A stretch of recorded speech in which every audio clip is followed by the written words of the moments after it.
and the country found them ready at the stirring call for men. This is the War Memorial at Penallt in Monmouthshire. This War Memorial was erected in 1921 on the 12th of March and unveiled by the Macintosh of Macintosh. The memorial was built by Mr. Ballinger, a local stonemason, and the villagers collected money to pay for the memorial to be done. At the time, in 1921, this memorial cost £88 and 6 shillings, which was a considerable sum of money in those days, probably 3 times the annual income for a family. Fortunately, a group of us have got together and examined the memorial over the years, and it has declined in its condition because of the weather conditions, but it hasn't done too bad for 93 years of age. But thanks to a grant from the Lottery Heritage Fund, a grant from the War Memorials Trust, and a grant from Monmouthshire County Council, we now have enough funds to get the memorial disassembled, cleaned and restored and re-erected as it should be. And the stonemason who will be doing that is Mr. Scott Fisher from the Forest of Dean. Tomorrow this memorial will be disassembled, and we are told inside there is a bottle containing the names of the committee who organised it back in the 1920s, and the names of every man who gave his life from this village. We look forward to seeing if that story holds up. It'll be a 93-year-old mystery that I'm keen to solve. The engraving on the base of the memorial was very hard to read, and many of the letters required to be re-incised. In addition, the impact of many years of smoke pollution had discoloured the stone faces considerably. The steps around the base show classic signs of delamination. This has been caused by water seeping into the stone, freezing, and eventually expanding when it was ice through the various winter seasons. Here you can see more delamination of the stone steps, coupled with the separation of the joints of the steps, which is making the structure considerably unstable. This picture shows that the stone steps have begun to shift and separate, and without some intervention, the memorial is likely to become unstable and dangerous and could collapse. The base of the memorial had suffered much from the weather and was showing some structural splits in the stone that needed to have speciality repair carried out by the stonemason. The masons are busy hooking up various straps to lift this rather heavy memorial.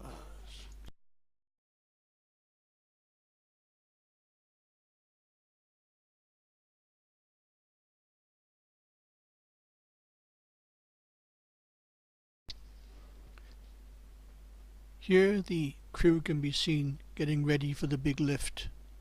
This was a bit of a nail-biting experience. One false move and the Celtic cross might have cracked, the base might have cracked. All sorts of possible issues came to mind.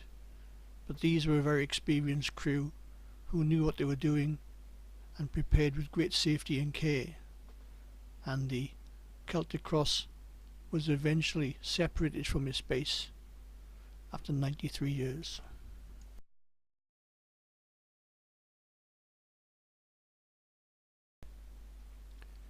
The mason crew were now getting ready to separate the Celtic cross from the base. Now it was supported on the crane.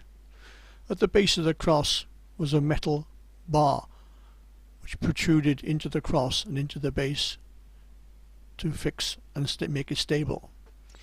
This needed to be cut in order to separate the two. It was painstaking work, but they managed to get it done in time.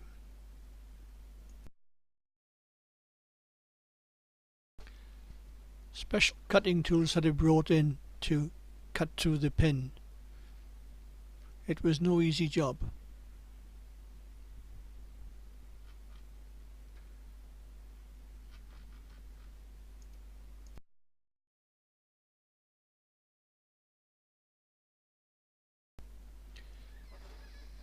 Despite the best efforts of the crew, the pin refused to separate from the War Memorial's base, and so they decided to remove both components together using special straps, and the pin would have to be dealt with in the workshop.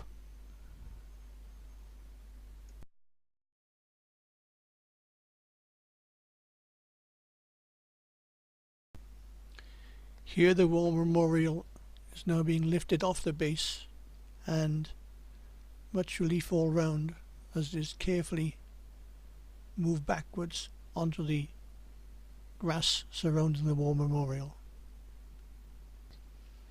Here the War Memorial is now being placed carefully on some wooden blocks on the ground, and much care has been taken to ensure that it stands upright and level. Otherwise there was a risk of it falling over. Much relief is had when the War Memorial finally settles in its new resting place.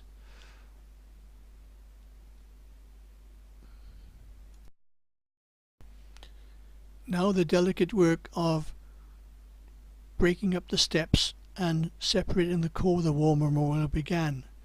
This was done with care because we were still not certain whether there was or was not a bottle inside the memorial at this stage.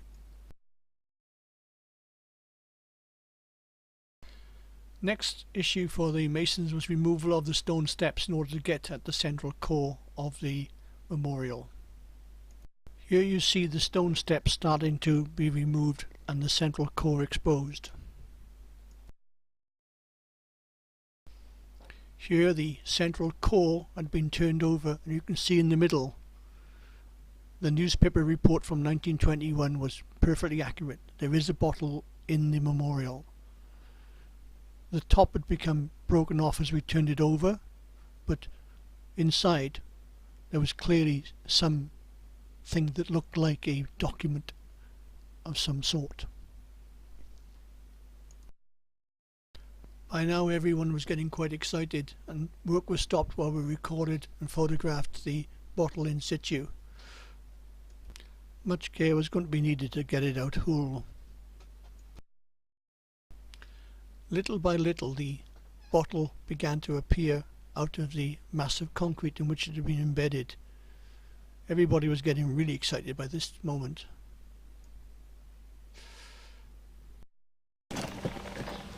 Much care was now going to be needed in order to get the bottle out of the concrete without breaking it. This was a delicate operation. Oh, sorry. At some point it was decided to stop using chisels. No, that's fine. Do it. Stone cutting tools were brought in to remove the bottle from its casket of concrete. This was decided to be the more delicate than using chisels, and was less traumatic for the bottle.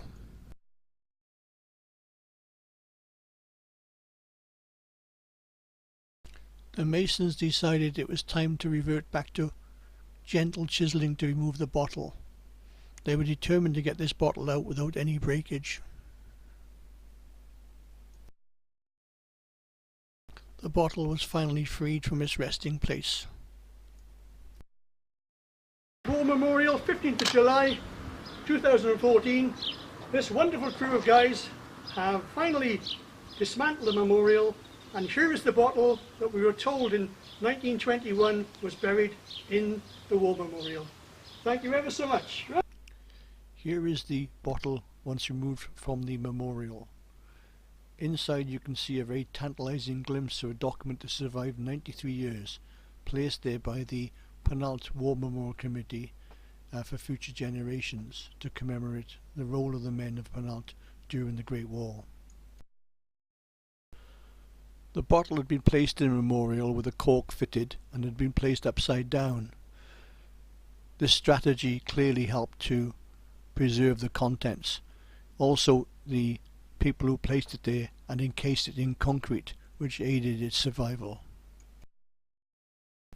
Having removed one archival deposit from the memorial, it was only fitting and proper that on restoring the memorial we should consider placing an archive back into the memorial. This we did.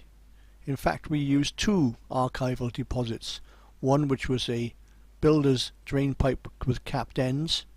Inside the archive we placed a series of documents on archival paper charting the history of the men of Penallt who fought in the Great War, along with the newspaper of the day.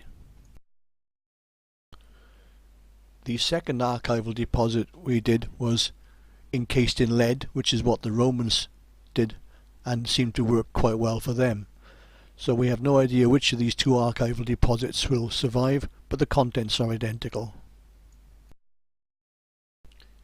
Here we have placed the plastic archive in the memorial, and the lead archive is awaiting installation. In addition, we were asked by one of the residents of Penallt to place some flowers inside the memorial in commemoration of one of her relatives who fought and died in the Great War.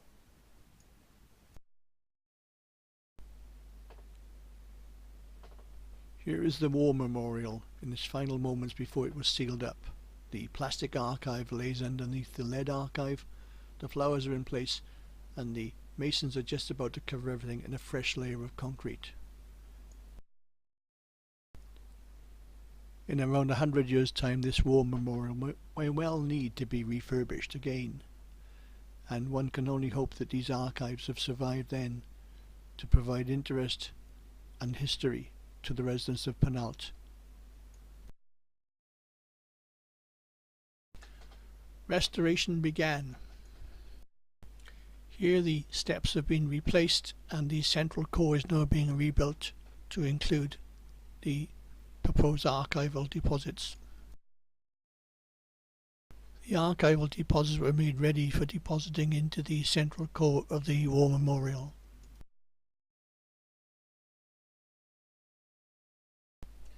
The central core starts to fill up with archival deposits and concrete. Here final touches are being made to the sealing in of the archival deposits. The repaired war memorial is now about to be reassembled.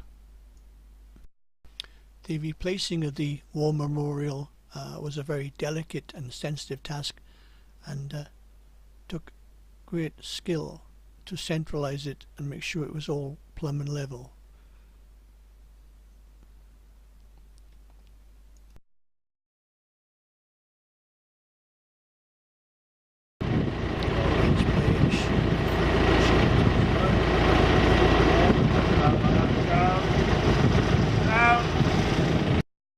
Here the base and Celtic cross are being repositioned and centralized onto the now very stable set of steps of the memorial.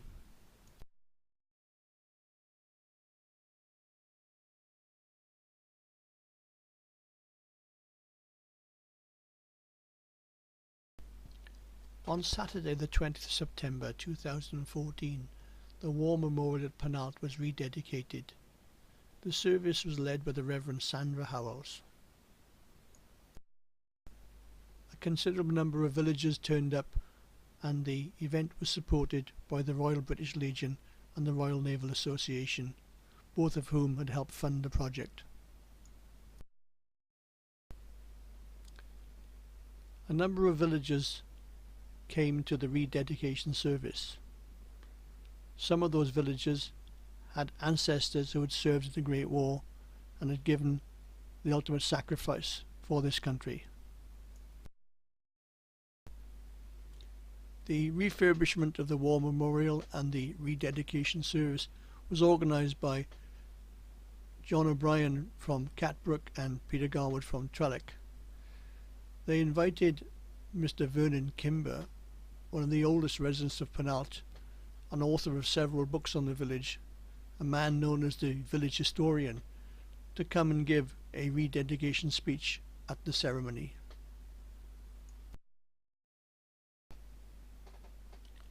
After the ceremony, Peter Garwood is seen here aiding Mr. Kimber back to his car.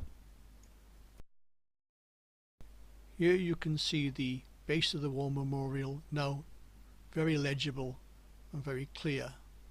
It reads, "To the immortal memory of the men of this parish who died for God, King and country in the Great War, 1914 to 1919, in loving gratitude from their friends at Penallt."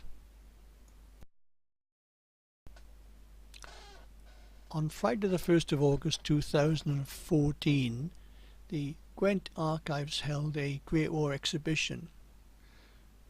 They were quite intrigued by the discovery of the bottle and featured it as part of their exhibition.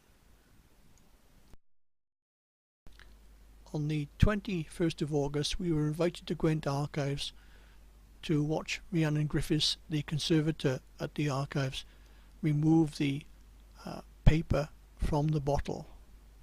This was no simple job. Her choice was either to break the bottle open or to use various gadgets and ingenuity to roll the paper up into a tighter spiral and remove it. One has to remember that she is dealing with a piece of paper here which is 93 years old and extremely delicate, but her perseverance paid off. Watching Rhiannon the conservator remove this piece of paper was quite interesting.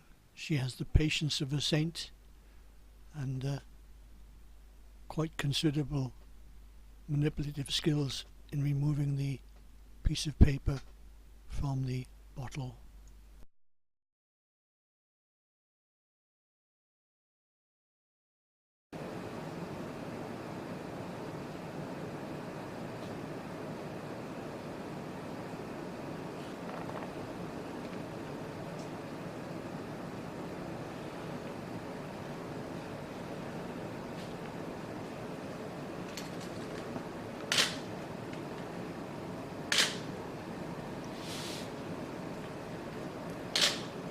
There we go. It's done 93 years.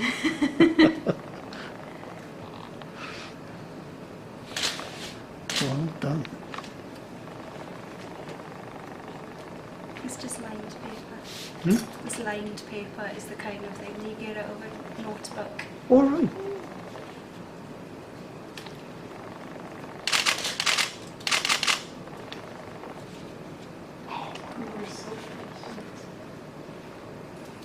To it. Rhiannon showed us the document and told us what she would do to conserve it and would let us know the results in a few weeks' time. Some weeks later, Gwent Archives were able to send me a copy of the document after it had been fully conserved and treated to preserve it. The document reads, "This cross was erected in memory of those who gave their lives in the Great War 1914-1919 by their friends in the parish of Penallt." It then lists the names of all the committee who were appointed to be responsible for the building of the memorial. It also explains that the materials were hauled on a voluntary basis by many villagers and local people, and that the contract for the erection of the memorial was given to Messrs. T. Ballinger and Sons of Dingerstow. It then goes on to name the men of this parish who died in the war. Lieutenant R. Pierce Brown, Lieutenant E. T. Cope, Lieutenant S. Davis, Private George Gleed, Private Victor Wilkins, Seaman George Wilkins, Corporal Frank Wilkins, Driver Reg Gunter, Private W. Morgan, Private A. England, Private Morgan, Private Harry Roberts.